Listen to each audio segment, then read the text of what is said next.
Again, welcome to our first interview for El Ruby's Talking Stuff, where, like I said, we were going to be talking about you, me, and just everybody. So here we are with our first interview. We have Ron Hainey. Thank you very much for having me on El Ruby's Talking Stuff. But he got a few other names. Come on now, Ron. You go ahead. Tell me what you so people know you by. There's the government. There's the one that ministers to me spiritually, and there's the one that's around. What's that one? What's that one? It's probably just Ronnie. Ronnie. Yeah. Ronnie's a gentle, humble effect. You know what I'm saying? Because you know we call you Uncle Ronnie because we know you like that. But you also have a theater persona, which I'm loving it. You know, all that you have going on.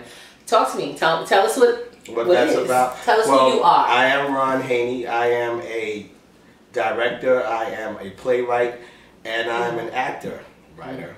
You know, I spell my name R-O-N-N-E. That's Ron. I started off with Ron, but you know, people when they see Ron, they think it's Ronnie. So some people call me Ronnie, Ronnie Hainey.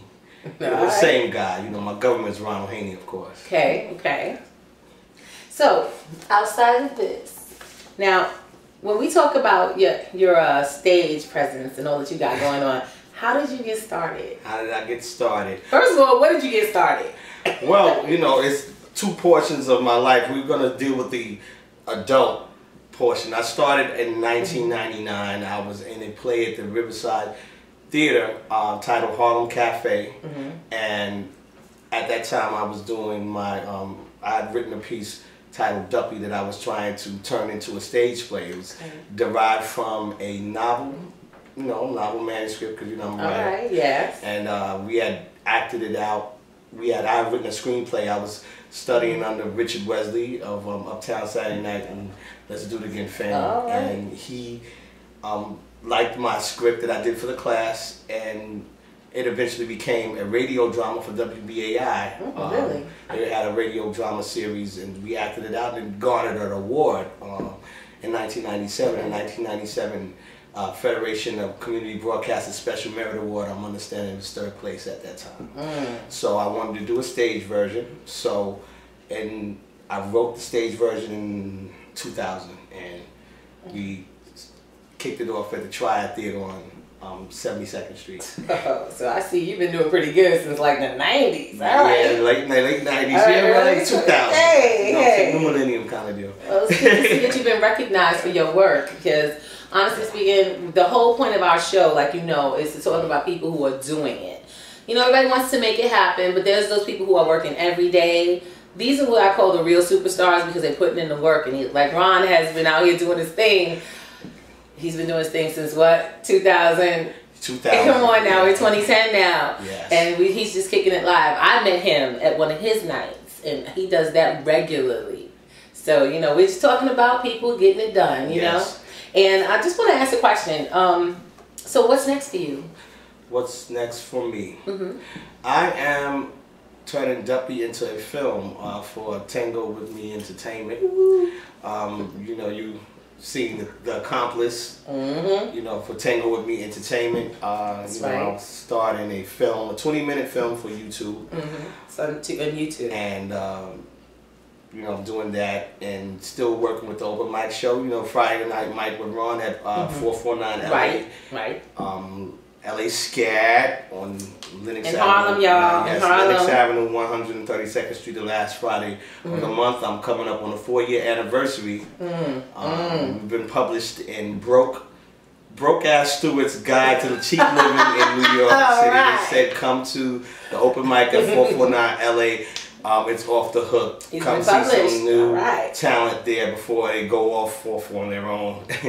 You know, before they you gotta do it gets wild. It gets a little wild and rowdy. So you want to come out and have a crazy time. Anything can happen. I mean, really, I've seen what you've done with your show. You've involved young people who just basically just want to put their stuff out there, and they need a venue to do that. And you come to 419 once a month. What is it? The third. This is last Friday. The last Friday. So it could be the 4th or the 5th Friday, depending on how long your month is. Exactly. But like you say, they can come out there. They know that they can come there. They can put it out there. They can do their thing, and they get much love. Yes, you know, yeah. Loving it. I mean, I'm loving the vibe. I love what happens, and you know, it's just crazy into the night, and you just have so much fun. I mean, I had to do the interview because you're bringing to Harlem what is much needed. Thank you very much. Know?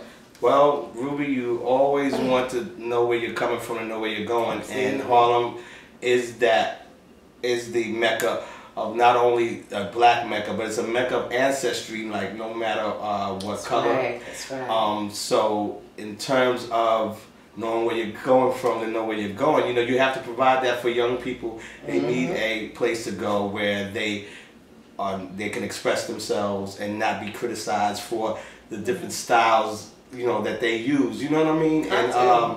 And then as well as, you know, some of the elders to come and create that fusion between elders and young people, where everything, art is all equal. Art is a colorless, equal form that we all, the Almighty's the first artist. So, you know, that's what I try to project at my show, Friday Night Mike with Ron. Okay. You know.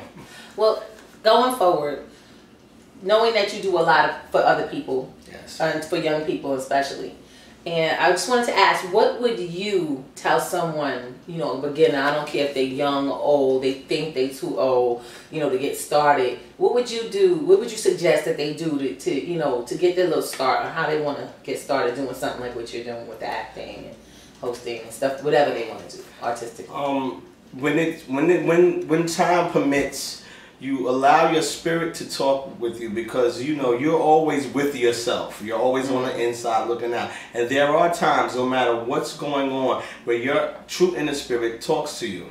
And that is the inner artist, or whoever you are. You may be a painter, you may be a writer, you may be a sculptor, you may be an actor, actress, whatever various art form, whatever genre. And your spirit will tell you what it is that you need to do. There will be plenty of mortals that will try to talk you out of it, because they are unafraid to tap into their own inner creativity. And it takes a while, but you can't allow them to stand in your way. You'll be busy standing in your own way for a big amount of time. But when you are given an opportunity to allow the positive side of your spirit to let you know what you need to do, follow it. It's always your first impression. It's your first gut feeling. It's what you need to follow. And it should be a gut feeling of positivity, not negativity. Right. Yeah. So, I mean, this has been an amazing interview. I've been dying to do it, by the way. Just, you know, been telling him, I'm gonna interview you on my first show, and he is our first interview. And I'm so excited, because sharing this, you know, I've always thought since the first time I met you that we should share this. We should share what you do with our community. Well, thank you very much. And people should be able to call in and find this man. So he's on Facebook big time. Tell him where you at. Tell him where you at. Ronald Hainey, RONALDHAYNIE. There you go. Look him up. Connect with him. He's an open book. So he's always giving, open hand, open mind. Our lives are an open book now, right? Yes. Once you Googled, you're just all over the world. And Google him. Ronald Hainey. Worldwide. Google him. He is Googleable. Yeah. Okay, you'll find that this man has a lot of things going on, and a great resource to get started with. So, once again, I want to thank you all for styling in and checking in with Ruby's talking stuff. But baby, we coming back. Let you be the next interview. Bye-bye.